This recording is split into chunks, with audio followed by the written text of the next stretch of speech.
Hi, welcome to Damn Right, Winning at Digital Asset Management. I'm your host, Chris Lacinak. Traditionally, museums have been places that are filled with physical objects, places that we visit in person in order to discover, engage with, and experience what they have to offer. The mission for most museums, and this was true centuries ago as it is today, includes sentiments around disseminating information and knowledge as far and wide as possible, to share the holdings of the museum with as many people in the world as they can reach. The physical nature of most museums has meant that only the most privileged have been able to engage in this experience. And so, over the past decades, museums have focused intensely on digitization of physical collections and the creation of digital experiences that help democratize access to collections, breaking down those barriers that have limited their ability to fulfill their mission. And let's be honest, museums also have other incentives. There is a close relationship between their ability to capture and engage an audience and the notoriety of their brand, as well as their ability to raise funds. The continued relevancy and importance of a museum is innately tied to the ability to thrive in the digital age through creating compelling digital experiences that reach into classrooms as well as living rooms. Digital asset management is a cornerstone of realizing this path to relevancy. Without effective digital asset management, digital exhibitions, digital supplements, marketing efforts, and more would not be as successful or even possible. My guest today is Isabel Meyer. Isabel is the Director of Digital Platforms at the Smithsonian Institution and has served as the leader of the Smithsonian's digital asset management operation for over 2 decades. The Smithsonian is the world's largest museum, education, and research complex at 21 museums and a national zoo. As you might imagine, the scale of current and future digital assets, simply put, is massive. As a pioneer in the field of digital asset management, Isabel has expertly helmed the ship for the Smithsonian in her more than 2 decades on the job. As you'll hear in this episode, this is no small feat. It's a privilege to have someone with Isabel's expertise, experience, and perspectives on the Damn Right podcast. I know you'll love hearing from her, so let's jump in. And remember, damn right, because it's too important to get wrong. Isabel Meyer, I am so honored to have you on the Damn Right podcast. Thank you for joining me today. I really appreciate it. It's just spectacular to have you here. Thank you. I would like to start by just having you reflect a little bit about the path that you've taken in your career and kind of think about, if there's one thing about your past, about the path that you took, the journey you took in your career that kind of defines how you work today, what your approach is, what you think might be unique about the way that you approach your work and digital asset management. Is there anything in there that you think, in your past that you really bring to the table today in that regard? Well, first of all, thank you, Chris, for inviting me to do this podcast. It caused me to go back and reflect on several things, that I've done and that I'm working on. So, starting with your question is, like the Beatles song, it's been a long and winding road that has brought me to this door of digital asset management. And I started my career very early on, and I started working, one of my early positions was with Honeywell Federal Systems when they were in the computer business. Okay. And at Honeywell Federal Systems, I learned a lot about operating systems, file systems, communications and networks, and that sort of gave me a really strong foundation in IT.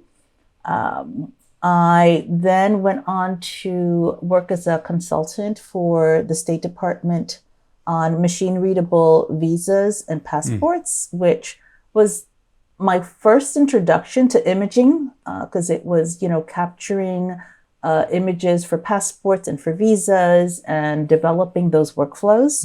And that was a really fun and exciting job because it took me all over the world. But I had a teenage daughter, and I would be gone for 6, 7, 8 weeks at a time, hopping through different countries. So not very conducive to being a parent, right? So of a teenage girl. Right. So I reluctantly left that position and took a position with Sallie Mae. And if you're familiar with Sallie Mae, Sure. It is a student loan processing. It's a financial company. And I joined Sallie Mae on a big project where Sallie Mae was developing a system and a platform for digitizing and storing loan applications. Mm-hmm.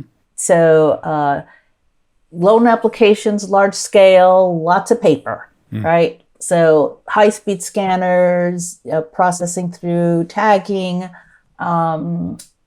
and that system eventually is what was purchased by a group of people that were at Sallie Mae, left the company and took the software and developed what is now digital asset management system. So that probably was really the turning point for me as to I didn't realize that it was going to be my future career with digital asset management. Right. I left Sallie Mae because the team recruited me to join them. This was in the late 1990s, early 2000s. The dot-com boom was going on, and we all thought we were going to get rich. So, however, it was premature, right? So it was not an easy sell for that platform. And then the dot-com bust happened in the late 90s, 2000s. Capital dried up. And all of a sudden, they sold the company. I had no job. I did not like being in that position. So that's when I started looking around for, what could I do next? Yeah. And I knew that I liked working with rich media, that's what it was called at the time, images, audio, video. So I applied for a position at the Smithsonian. Wow. Are you able to say what platform that turned into, the work that you were working on at Sallie Mae? Yes, so it became the company was called Artesia. Okay, Artesia. The platform was called Artesia, which then when that capital dried up, that product was then sold and acquired by OpenText. Okay. Which is the platform that is now, that I now work on at the Smithsonian. Okay. And little did I know that when I joined the Smithsonian, they had not yet acquired it. That wasn't my position. I ended up joining the Smithsonian, working on facility systems, facility assets, which had nothing to do with media assets. Interesting, like architectural things, engineering things, that like sort of stuff? HVAC systems, chillers, just the systems that maintain our facilities. Yeah. And then when the Smithsonian acquired or purchased a digital asset management system and decided to use it as an enterprise platform, then someone realized that, I think that's what Isabel used to do. Yeah. That's fascinating. I love hearing about your entrance. Life is funny like that, isn't it? It just, it leads you in all sorts of directions you don't anticipate. It certainly does. So I tell people, it's like, when a door opens, don't think too hard, just walk through it, because you never know where it's going to take you. Yeah. And usually it's fun. If I were going to listen to what you just said and kind of come up with an answer to the question I asked about what's the one thing you bring with you, I mean, you have been involved in digital asset management since its founding, essentially, in the nascent stages of digital asset management. So that provides such a unique insight into the digital asset management world that we know today. I would think that's fascinating. I wonder, if it's not too big of an ask, I'd love to hear you reflect a bit on, having been involved in digital asset management since the 90s, like what would you say are, your reflections on like how DAM has evolved over that period of time to today, if you can think back to when you started and what now you're doing today? Well, I think that the evolution has been monumental, right? It has just changed quite dramatically, I think. It's, as I mentioned earlier, it was, at the time, it was viewed as a nice to have. Digital asset management was a software and an application that was nice to have, not a must have. So it was a tough sell. It was not easy to implement, right? And it wasn't really understood. It was mostly viewed as a file storage, right, system. That's where, you stored files. And up until recently, I think a lot of, even at the Smithsonian, it was considered as, a storage platform. Where it has evolved to now is now at the Smithsonian, and I think at other organizations and other companies, it's a core part of a digital ecosystem where it's not only just a storage platform, but it is also, organizing, searching, transforming, integrated with other platforms, and an important part of the distribution channel for, getting your media and your content out in a sustainable, controlled way that is reliable. Yeah. So it's and it's going to continue to evolve, right? It's amazing. I would guess it's a lot more fun today than it was then. It was probably a lot more work to do what you wanted to do, and probably with a lot less exciting results. It's a lot of fun. It is a lot of work. It does keep me up at night sometimes. And as I frequently tell my friends, I'm frequently exhausted, but I am never bored. Yeah. It's not a small kind of footnote to what you just said, if I understood right, that you have been using OpenText as your DAM platform at the Smithsonian since you joined. Is that an accurate statement? I joined this. I've been at the Smithsonian, oh my God, 20 years now. Okay. Unbelievable. And then I took over what is now our DAMs in 2008. Okay. So, yeah. So I took it on in 2008. The Smithsonian acquired it as a pilot in about 2005. Okay. By 4 units that did early on. They recognized that they needed a way of organizing their digital assets. And those 4 units were Natural History, the Center for Folklife, Culture and Heritage, the Zoo, and American Indian, the National Museum of the American Indian. So those 4 units pulled some money and set it up as a pilot system. Yeah, that's pretty. Before I took it over. It's pretty remarkable. So it's just about 20 years, coming up on almost a 20-year anniversary of getting that. I've seen organizations change DAM systems every 5 years. I mean, just as a kind of point of reference, and not to say that's the right thing or wrong thing, I'm not trying to point fingers, but just to say that it's pretty remarkable that you've been able to leverage a platform for almost 20 years. You've been in the role not quite that long, but almost. How can you give us some insight, some wisdom here? How have you been able to leverage a platform to meet, obviously has to be just an ever expanding growth and user expectations and needs and all requirements and all sorts of things. So any insights you can share around how you've been able to make that work? Well, one of the things that I recognized when I took on the project was that if we were going to be an enterprise system that was going to serve the entire Smithsonian, it had to be a platform that was not going to be customized, right? Its core mission was to be a digital repository, right? The Smithsonian has various other systems for managing collections, managing archives, managing libraries, some which are commercial products, some of which are custom built.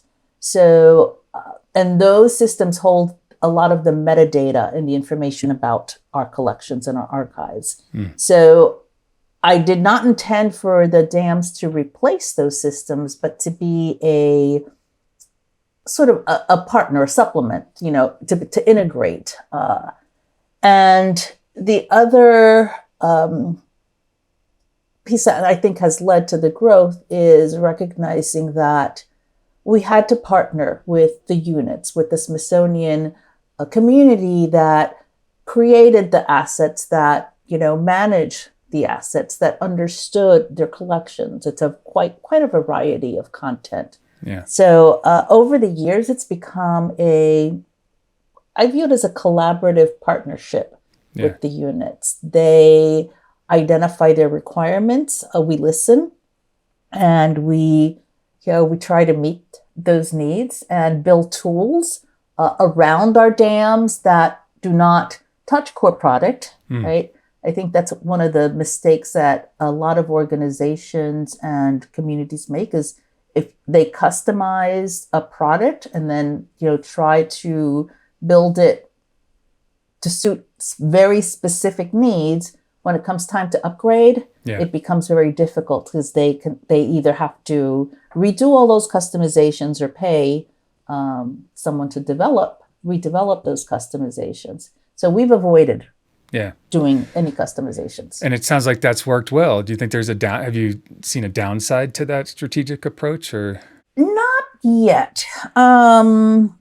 We sometimes get requests for something specific. And again, I'll look at it. Is this something that is going to meet the needs of most of our communities? Most of our user communities. If it's just a one-off, I've had to say no. We can't do that because we can't sustain it. We're a very small team. Yeah. And so far we've been able to develop platforms and tools around the dams and build integrations into systems. So, knock on wood, it's still paid off. Well, that's interesting. I mean, absolutely, it's a strategic choice. I've seen other organizations do, quite the opposite. And I'm not going to say what's right or wrong, but that's an interesting observation it sounds like, it's worked well. So thanks for sharing that. You mentioned you have a small team. Can you paint a picture for us of your operation, how many team members you have, where it sits in the organization? What does that look like? So, first of all, the Smithsonian is, as you probably are aware, many of your listeners probably are aware, it's quite big, right? A lot of people are familiar with our museums on the mall. So we're actually 21 museums in the zoo. We have, the number that is frequently quoted in our official publications is we have 157.2 million objects and specimens, but that's a static number and we acquire things every day. Right. That's sort of like anyone's guess, right? That's a really rough estimate. We have 2.3 million library volumes and over 148,000 cubic feet of archives. Wow. We also have research centers that, globally, and we're over 6,000 employees. We have 644 owned facilities. These are buildings that the Smithsonian owns, and 31 leased facilities. So It's a big organization. Yeah. We sit under the Office of the Chief Information Officer, which is the IT branch of the Smithsonian. And, my team is now called Digital Platforms. It used to be I just managed the digital asset management system. But about 2 years ago, the OCIO formed a new group called Digital Platforms that brought together the collection systems that are supported by OCIO, the archive systems that are supported by OCIO, the dams, our web development team, and our enterprise data access network, which is the architecture and the platform that delivers content to the public and to our museums. So we fit under that umbrella of the Office of the Chief Information Officer. The team that manages and supports the dams is 1, 2, 3, 4. I should know the count, right? There's 5 full-time staff, and also we're supported by a few contractors that are part of our full-time staff.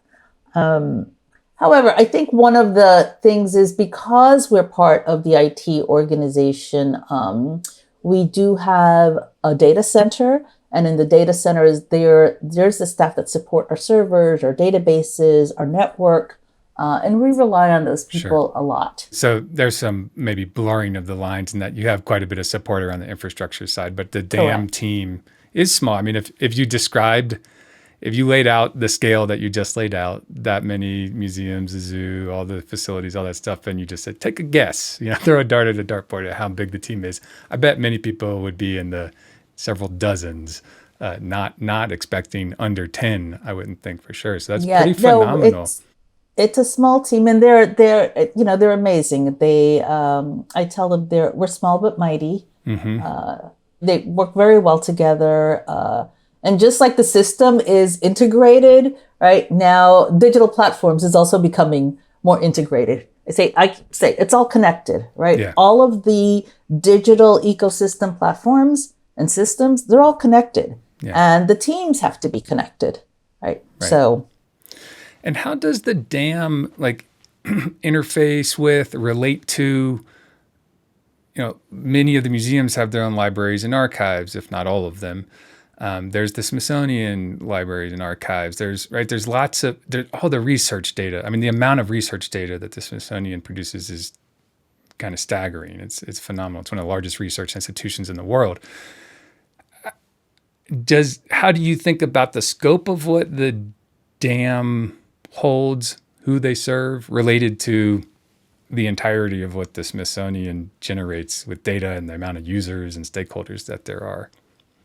Well, that's what makes it so fascinating and so interesting. We are available as a system that it can be used by the entire Smithsonian. Now, for scientific data, the scientific data is separate. That doesn't fall under digital platforms. There's a scientific research group that handles all the scientific data.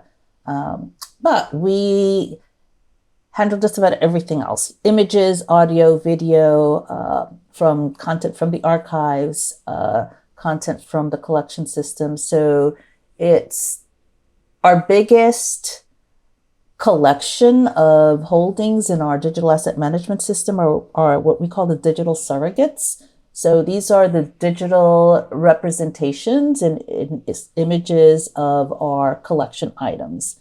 Then we have the digital images of our archives. So we support the archives and all of the archives across the Smithsonian, and the DAMS is integrated with Archive Space, which is the primary platform that's used at the Smithsonian for managing archive collections, as well as some custom archives. Our Archives of American Art has a custom developed system to manage their archive, but their image and their media content is in DAMS. And so, I mean, if you look at some maybe larger corporations, for instance, there's going to be a mandate, there's going to be governance stuff around everybody has to use these assets, has to use the DAM for their assets and some things around that. My sense is that's not the case with the Smithsonian. And I'm curious, the folks that choose to participate in utilization of the DAM, is that like an inside out sort of thing where you and your DAM team are going and doing outreach to let people know about this service that's available to them? And some say, yeah, that sounds great. And others maybe do their own thing.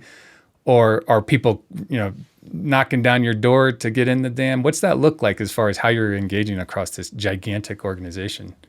It's a little bit of both, right? Okay. So when we first started the DAMs, I tell everybody it was like I felt like a salesperson, little demo dolly going around with my laptop or, talking to the units and explaining to them, what digital asset management was and what services, what we could provide for them. Initially, there was, some reluctance, not a lot of trust in handing over my wonderful digital content to a system that was managed by the IT organization that was really not part of the museums, right? So, so we had to develop and establish that trust first. As the system matured and people started understanding more what it could provide, and it became more of a resource, we don't have that issue anymore. So quite frequently, the units come to us when they have collections that they need to digitize or content or a new format. And they'll come and say, can you help us with this? We still reach out to the units. I recently took a team to the Cooper Hewitt in New York. That's our Smithsonian Design Museum. Yeah. To sort of spend 2 days sharing information about what services we can provide, including digital asset management.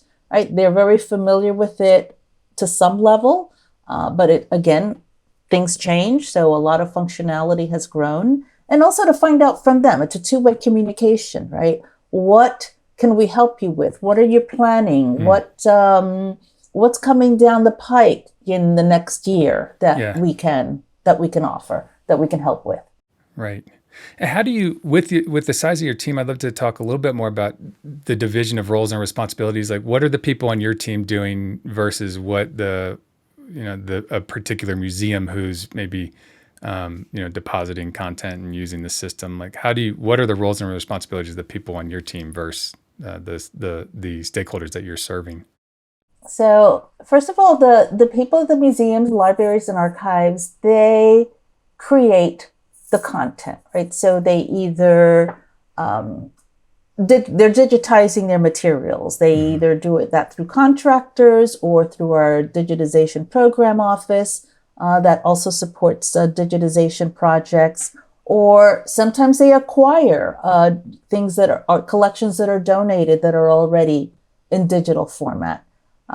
They go through and they select what it is that they want to keep, what do they want to store, what's important to them, what do they want to reuse. They also do the research on clearing any rights that they might have that they need to research, as well as what metadata, right, do they want to store. A lot of that metadata is stored in the collection information system, right? The provenance of the collection, the descriptions, the materials, all of that. Then as they start digitizing those materials and they start ingesting those into the dams, they'll work with my team to map what metadata do they want to store. Okay. What are the rights, right? So because we do security policies with collections, do we have a security policy that can already be applied, or do we need to develop a new one? And we work with them on that, identifying what's the metadata, what are the security policies, is this something that's available for the public, right? So that it gets properly tagged and it goes into that automated workflow. So it's definitely a partnership. It sounds almost like you play a consultative role to help them figure out how to configure the system to meet their needs. Correct. And they're providing the media, the metadata, the content. Okay, that makes sense. So is it essentially a self-service system, or is it mediated access, or how does that get managed?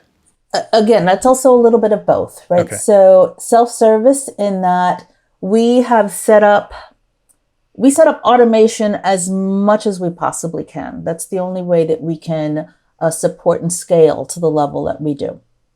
So for ingest, we have hot folders set up. We set up, configurations for the units. They drop their content, and that process runs every 15 minutes, just loading whatever gets deposited. We load thousands per day. Yeah. So that's pretty much self-service, right? They know, we train them on how to do that. We give them the tools, and then they take over from there and they load their content. They'll let us know in advance if it's a large collection, because we also manage storage. And then it gets ingested and it goes into the workflow. They tag it correctly. It falls into, if it needs to be delivered, it goes through our internal delivery service that then just creates the derivatives and makes them available. Okay. There are cases, and this is one of the fun parts. So we also have digital artworks, accessioned, born digital art that does not exist in the physical format. It is physical in that it's a digital file. Yeah. Again, referring back to the Cooper Hewitt Smithsonian Design Museum, where when they acquire certain works and they'll reach out to us and say, we have this, we're acquiring the first interactive website that is actually an artwork.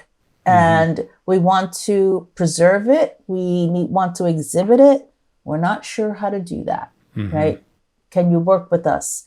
And we did. We put together a team of people from my team and from the web development team, from Eden, to talk about how could we support this artwork that was comprised of, of web source code, images, millions of images.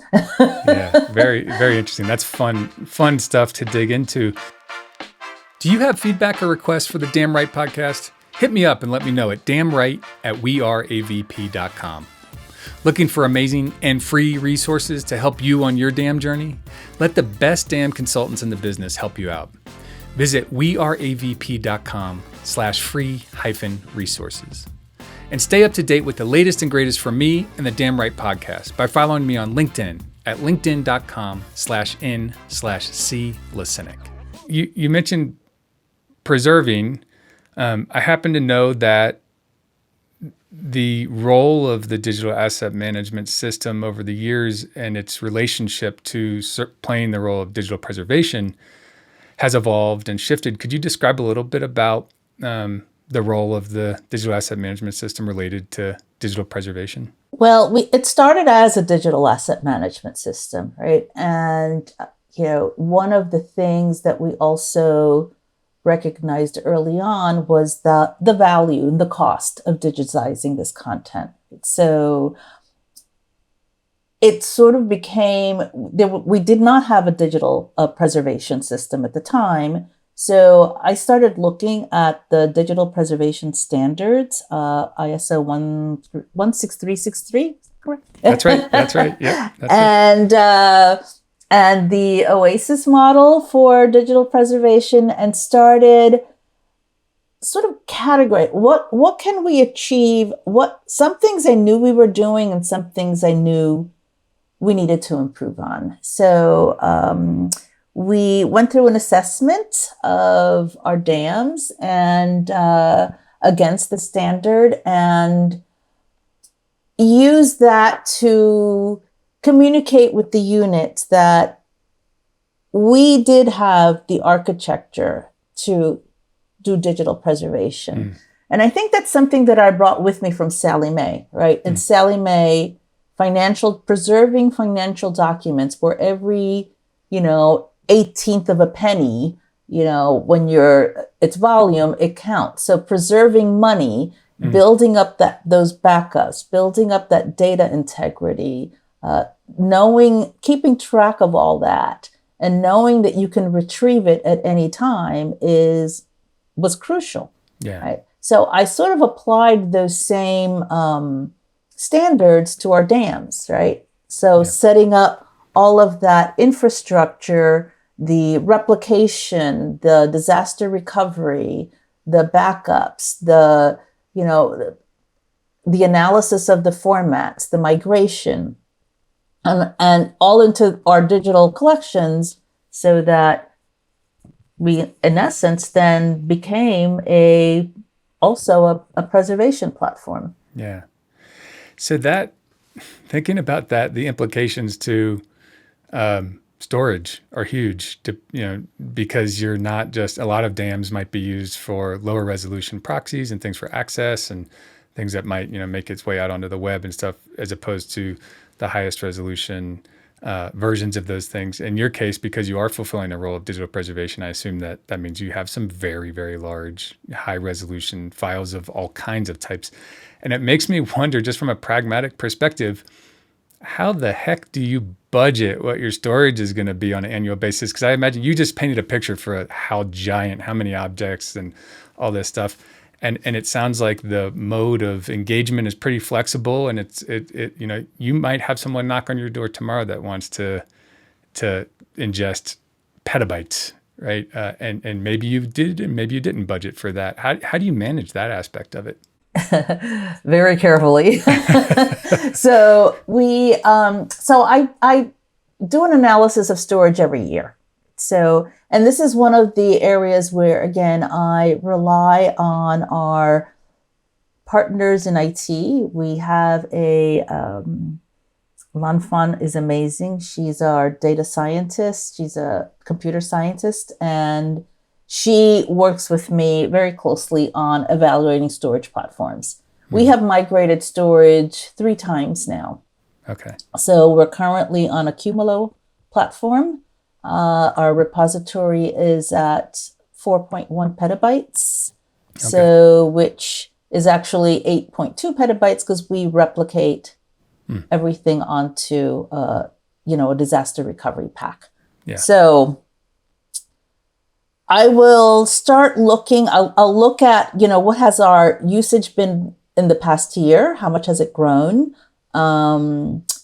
Looking ahead to what have the units told me that they're going to digitize that I know are going to come, and where do I need to add more? Then I contact Lon, and she, I tell her, we might need to acquire more storage, and she's an excellent negotiator. So she does the research to find out, what's the best platform, what's out there. She keeps track of, what are the current storage technologies, and then we go from there. So storage is probably our largest budget item for the dams at the moment. Yeah.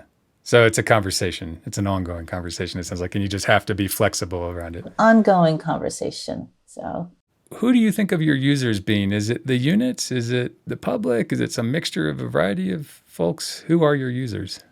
Yes, and yes. Okay. So the users, so there, I think of it maybe as users versus consumers, right? Okay. So the users are, the museum staff. It could be the archivists, it's the curators, the registrars, the collection managers, librarians.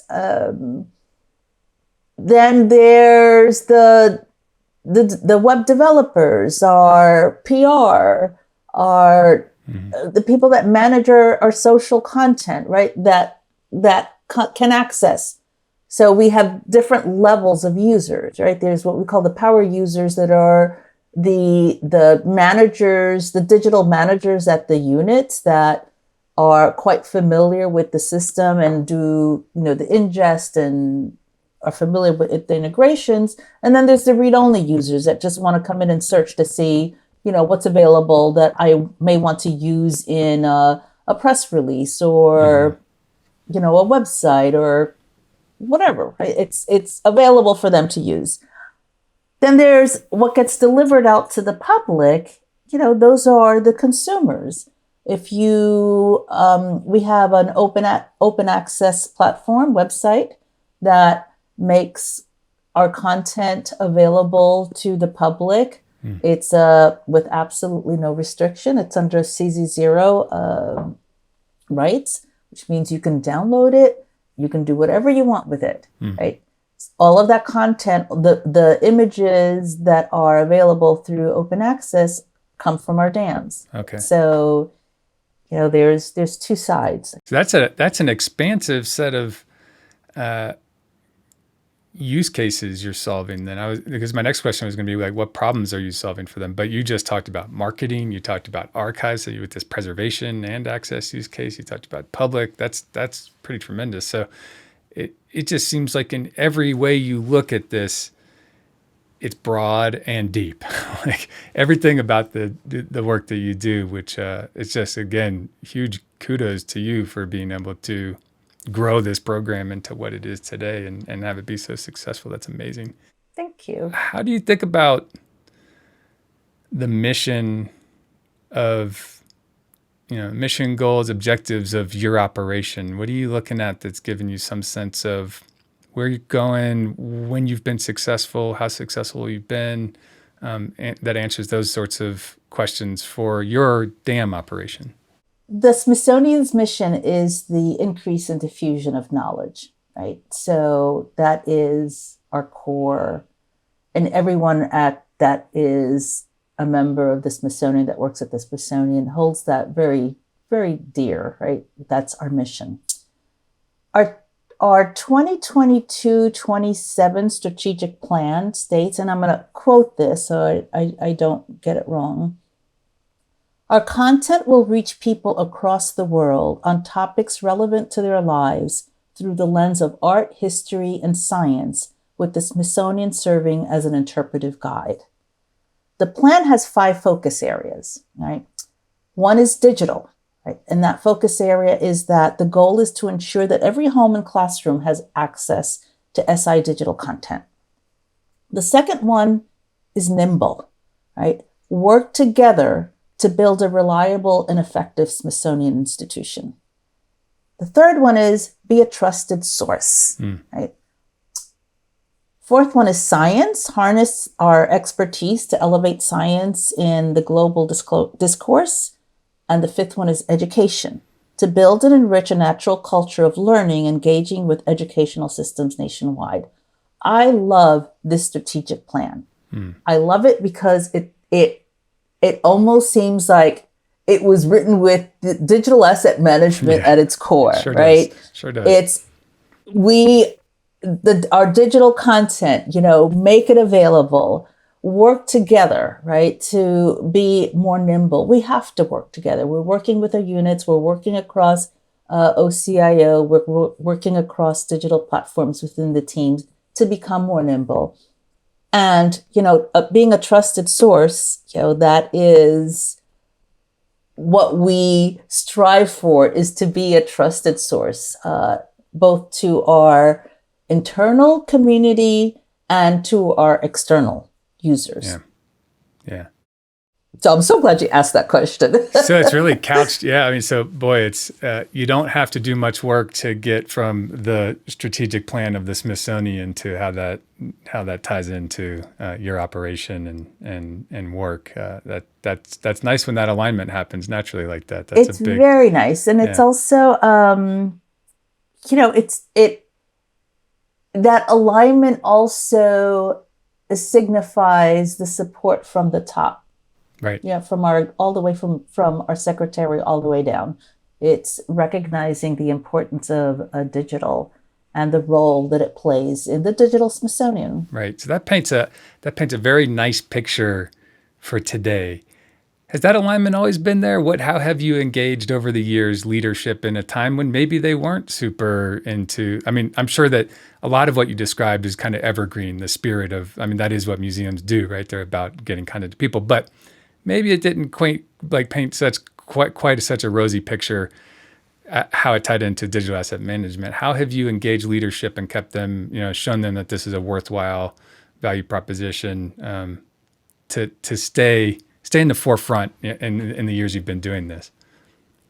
Well, I think in the early years, the Smithsonian has always been very focused on physical collections, on museum visitors, our physical collections, our research. Yeah. I would say that probably in the last 5 years, the recognition of the value of digital content has definitely grown. So within the OCIO, I think one of the very fortunate, and I'm very grateful for things that we have, is the support of our CIO, right? Our CIO, Darren Burba, has always recognized the importance of our digital asset management system.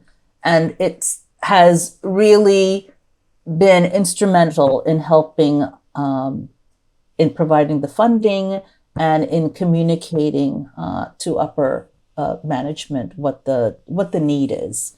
So those communications at those levels, I rely on Darren to relay that information, and and he relies on me to keep him informed and provide him the information that he needs. So right. So it's a good team of folks that are working in unison there.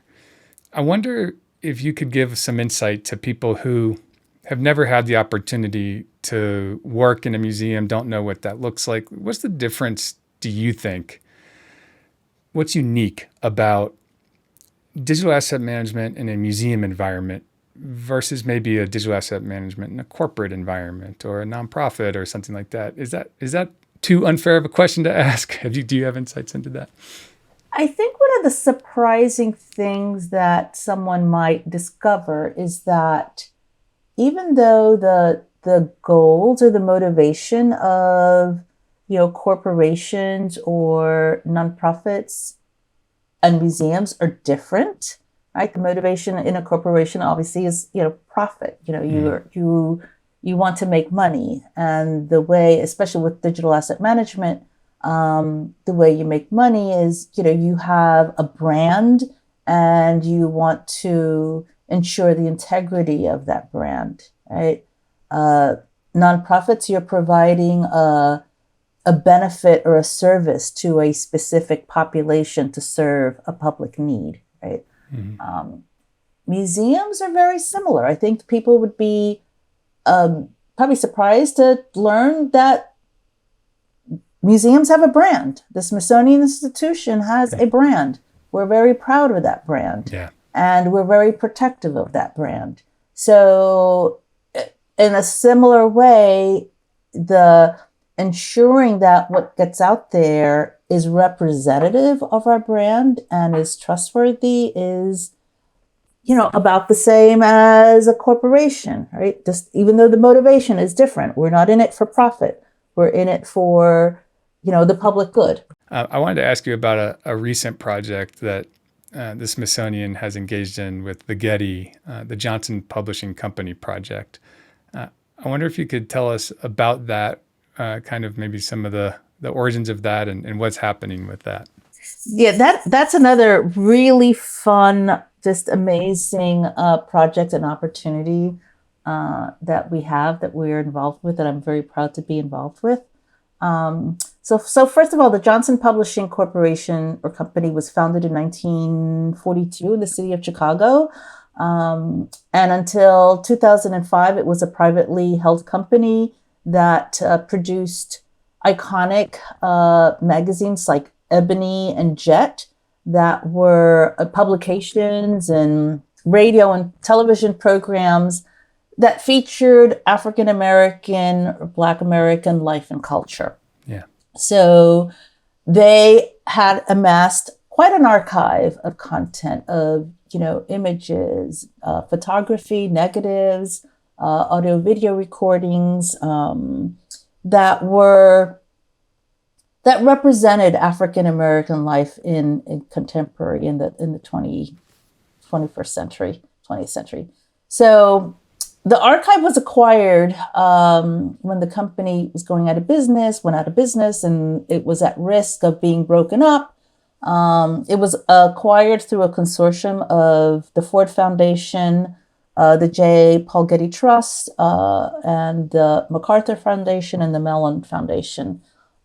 So they acquired the archive in full, in its entirety.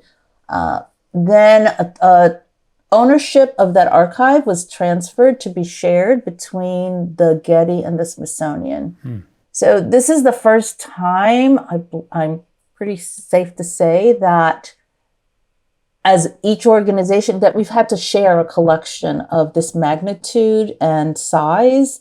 And, both from the preservation aspects and from the interpretive aspects of the collection, of the archive. So the archive has more than 4.5 million photo negatives, over 9,000 audio-visual recordings, and, other various items.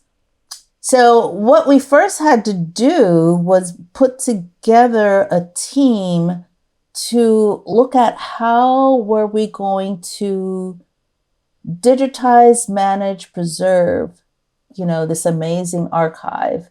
And it took us several years to figure that out. So I think we assembled what we call best of breed, right? So which organization had, could manage the archive metadata the best? Which organization could do the digital asset management? Which organization could do the interpretation, the distribution, the how are we going to make this archive available to the public? What's the best way? So there's archive spaces under the Getty. The Getty is doing has the archive metadata and system for that. The Smithsonian is doing the digitization, and the digital asset management system at the Smithsonian is going to be the preservation system for the digitized content.